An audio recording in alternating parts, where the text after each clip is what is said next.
hid him in the sand.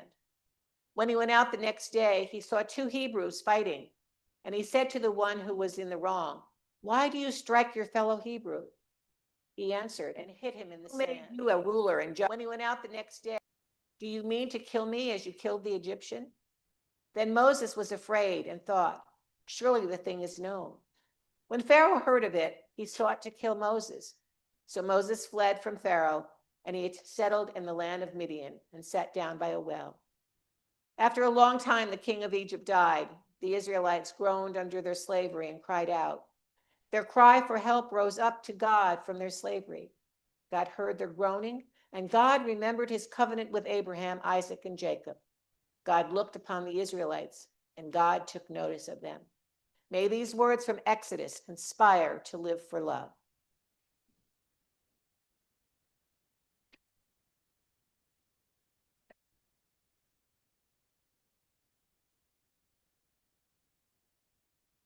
You pray with me. Good and gracious God, be present in this space today.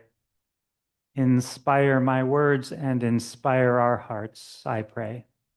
Amen. So I'm having a lot of fun being here with all of you, especially being here multiple weeks in a row, because one thing guest preachers don't usually get to do is sermon series. Yeah, we you're usually one place, just 1 week at a time. And I find that most congregations, one sermon per service is usually enough. So don't get to do series very often. So for the next 3 weeks, I actually get to talk about the same unfolding story in a series that I'm calling Turning a Prophet. Prophet, Prophet, not prophet, Profit. Apologies to anyone who is hoping for some kind of magic formula for making more money. If that's what you want, I'm sure there's any number of experts who are out there who will be happy to tell you how to make more money for a small fee. This sermon series is not about making money. This sermon series is about making a difference. It's about making a difference by becoming the person God is calling us to be for this world that we're living in today. A prophet is a person who speaks on behalf of God, a person who shares divinely inspired truth. Some great examples in the Bible, people like Jonah, John the Baptist, Micah, Isaiah, Jeremiah. I'm going to throw Habakkuk in there just because I like saying his name. Lots of prophets in the Bible. People who speak authentically and courageously, bearing God's message to the people who need to hear it, including those who don't want to hear it, which is why oftentimes the prophets are not always the most popular people around. They're often ridiculed, occasionally attacked, sometimes imprisoned. Prophet has never been the most popular table at career day in high school.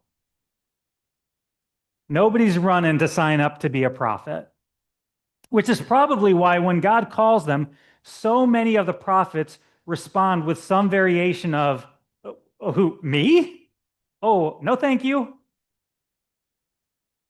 Because being a prophet it's a lot. There's two major misconceptions about prophets that I want to relieve you of before we go any further. The first is that they're fortune tellers of some sort. That their primary prophetic function is to predict things.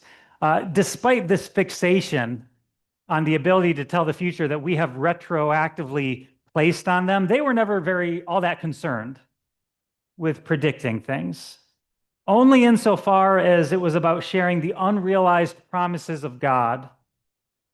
I mean, they weren't called to predict the future. It's just that occasionally, in service of their calling to sharing God's truth, they did end up predicting things. It's just kind of a secondary effect. Now, the second misconception about prophets, and this is the big one, this is the one that concerns me more, is that they're a thing of the past. I think we are in need of some prophets today. We need contemporary prophetic voices of hope in the midst of hardship, oppression, suffering, and despair. We need people willing to raise their voice with divinely inspired truth. because the world is no less broken today than it was then, and some might argue a great deal more so. We need courageous people to speak up for the disenfranchised, to speak against injustice and corrosive power structures, to speak on behalf of a God who is offering faith, hope, and love powerful enough to mend broken hearts, lives, dreams, promises, even this broken world that we're living in. The phrase turning a profit, P-R-O-F-I-T, is about personal gain, often at the expense of the less fortunate. Turning a profit, P-R-O-P-H-E-T, is the opposite. It's about service, sacrifice, selflessness. It's about understanding that if we commit ourselves to lifting any single soul who's in despair, if we commit ourselves to lifting any single impoverished community, any single disheartened or disenfranchised victim, when we lift those who are less fortunate or disadvantaged by unjust systems, when we lift them, we lift everyone. We lift all of humanity. When we proclaim God's good news into the darkness and into the brokenness, all the world becomes richer, not just a few select and privileged people. We need to turn some modern day prophets. Now, lest you think that sounds like too lofty a calling for, plain old folks like you and me, we're going to be looking at the life of perhaps the most well-known prophet of all time over the next 3 weeks, a guy named Moses. You've all heard of Moses, right? Moses is known for his big hits, parting the Red Sea, the Ten Commandments, the Ark of the Covenant. And admittedly, those are some pretty extraordinary highlights on his resume. You can read about these stories and think, oh my gosh, if that's what a prophet's life looks like, count me out. That's not what my life looks like. I mean, part the Red Sea. I don't know. The closest that I think we come is my wife and I. We make it rain every time we go camping. I'm not sure that that's a skill set that can change the world. It is helpful to remember that before Moses was the great and powerful prophet, he was just Moses. Right? He wasn't born with a staff and 2 stone tablets. I'm not going to say his life was normal, because we're about to see is anything but normal, but I don't think we should look at him and be discouraged or dissuaded. If anything, we should be inspired, because if God could choose someone like him, if God could use a man like Moses to be a spokesperson for his truth, then maybe there is a part that you and I can play in these redemptive plans God is unfolding in our world today. His life starts off as a bit of a mess, and that is an understatement. He is born during a time of infanticide. The Pharaoh, the supreme authority of Egypt, has decreed that all male Hebrew babies should be killed. Moses is born in the midst of an unthinkable moral atrocity. He survives only by the resistance of some midwives who just refuse to carry out the Pharaoh's orders, and the love of a mother who is willing to give him up in order to give him a chance at life. He's taken in, of all people, by the Pharaoh's daughter. Yes, the same Pharaoh who's trying to kill him. Listen, if you ever find yourself lamenting the dysfunctionality of your family, go and read the Old Testament. You will feel better about yourself. In a Hollywood-worthy plot twist, Moses goes on to be raised as a prince of Egypt. I mean, they should make a movie about this. Oh yeah, they've made a few. Because everyone loves a rags to riches story. And if that's where the story ended, then maybe we would actually be talking about turning a profit, P-R-O-F-I-T, because that's a pretty good way to ensure personal gain. Just become the adopted child of the most powerful and wealthy person around. But that's not where the story ends. Moses seems to have some dis-ease about his situation. He seems plagued by an awareness that something's just not right. He feels out of place. He's no Egyptian. He's not part of the royal family, not by blood.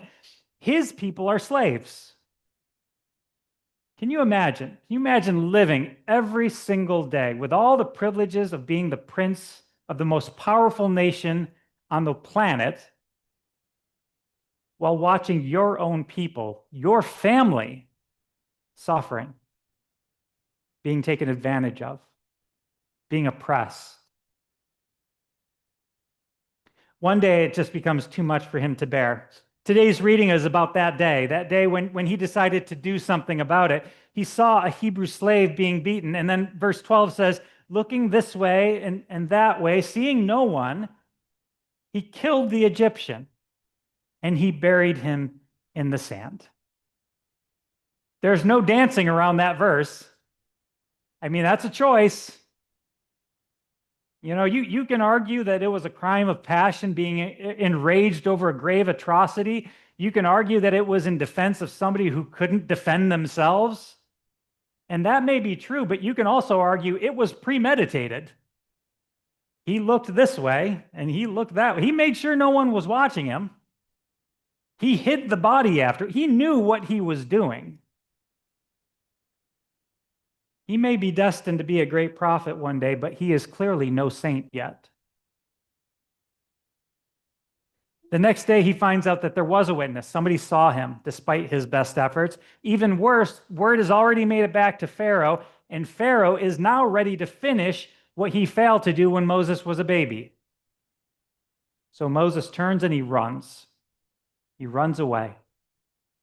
He turns and runs away from his life as a prince. He turns and runs away from the slavery which has been forced upon his people, his family. He turns and he runs away from the punishment that he deserves for the crime he has committed.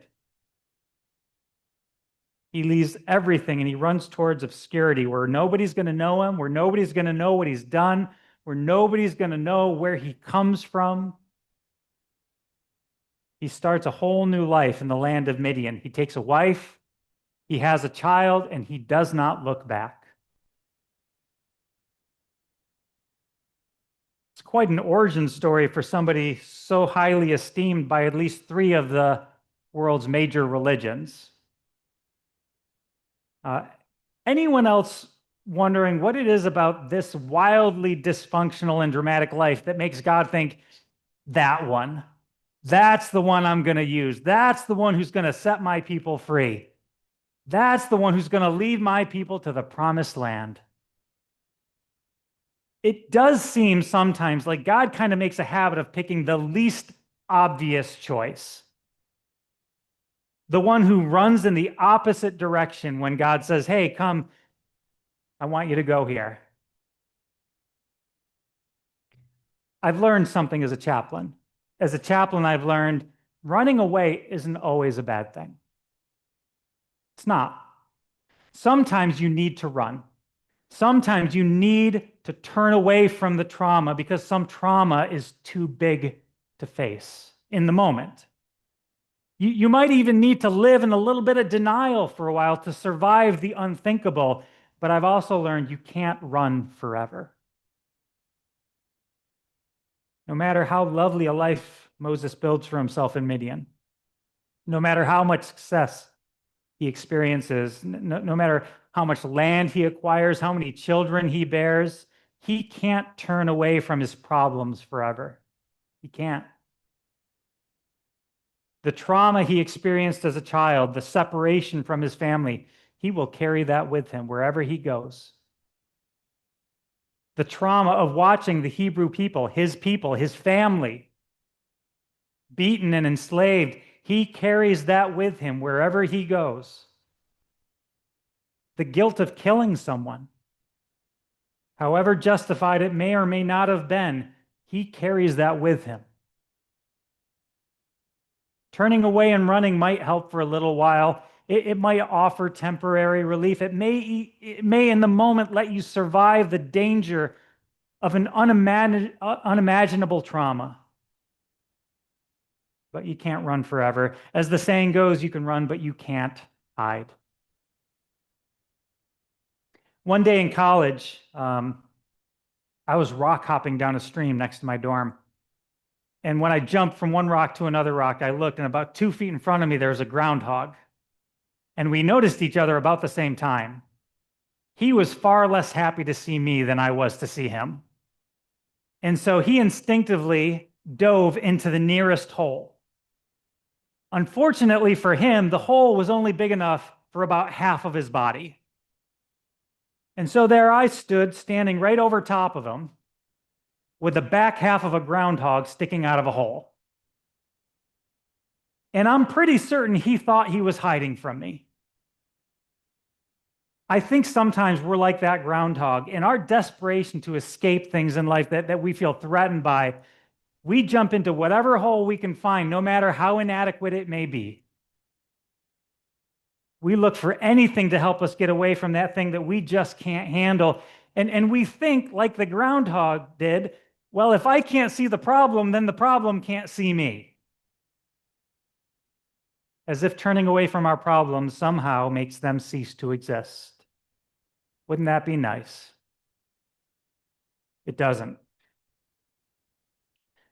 Listen, I wish that when I refuse to watch the news because I just can't stand to hear what it's going to say, I wish that meant that all the wars were going to stop. That it was going to be an end to world poverty and hunger.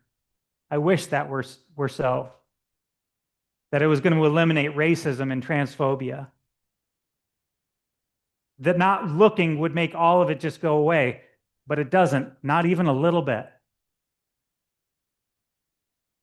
Like I said earlier, the chaplain in me knows that turning and running is a necessary survival mechanism in the face of certain unbearable traumas in life. But I know that at some point, if we want to discover our resilience, if we want to discover strength and new abundant life beyond the trauma, if we want to reclaim hope and wholeness, we need to face our problems. There's a line at the end of today's reading that is significant. It comes in those last few verses that we read, verses 23 through 25. The Israelites groaned in their slavery and they cried out. And their cry for help because of their slavery went up to God. God heard their groaning and he remembered his covenant with Abraham, with Isaac, and with Jacob. So God looked on the Israelites and was concerned about them. God looked on the Israelites and was concerned about them. It may be our reflex or instinct to look away in the face of tragedy and trauma. It is not God's. God's nature is love. And that cascading love of God compels God to keep looking toward the object of that love, namely us. Years ago, I was counseling a father who was troubled by a relationship that his daughter was in. She was engaged to be married to someone that he did not approve of. And so he told her that he wasn't going to go to the wedding. I challenged him with a question. We sat in my office and I asked him a question. I said, "Do you think God's going to be at the wedding?" Because here's the thing, God doesn't get the luxury of just looking away. God doesn't have the luxury of being able to just turn their back when there's something that they don't approve of. As God did for those Hebrews in slavery, so God does for us. God looks on us even when our lives are a hot mess and full of ugliness. God looks upon us. Let me tell you why I think turning to face our problems is so important and such a crucial step toward becoming the person that God has called us to be for the transformation of this world we're living in. Because when we turn and face our problems, it aligns us with God. God faces the traumas. God faces the injustices and the heartaches and the sins and the general brokenness of this world. He faces it with a resolved will and a relentless love. And when we turn and face our problems, we begin to look in the same direction as God. And when our vision is aligned with God's vision, when in faith we have stepped into a future that feels challenging or uncertain, when we walk with God, that's when all things start to become possible. That's when we discover that there is life beyond the turmoil. There is hope beyond the heartache. There is love beyond the hatred, a future beyond this difficult moment that feels too much for us. So, friends, I want to invite you to journey forth knowing and trusting in this, that God has not turned God's back on you. God will never turn their back on you. Journey forward knowing that when we turn and face our future with God, when we look together and gaze where God is gazing, we will begin to see that there is something glorious beyond the horizon waiting for us to discover. There is an abundant life waiting for us to take hold of. There is a purpose waiting for us to claim, which is where we're going to pick up next week as we continue this story of Moses. We're going to be looking at finding our purpose next week. So stay tuned. Lord, thank you. Thank you for continuing to invite us, even when we hesitate to accept, even when we turn and run.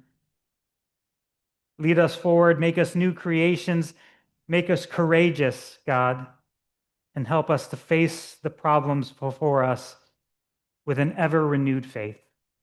Amen.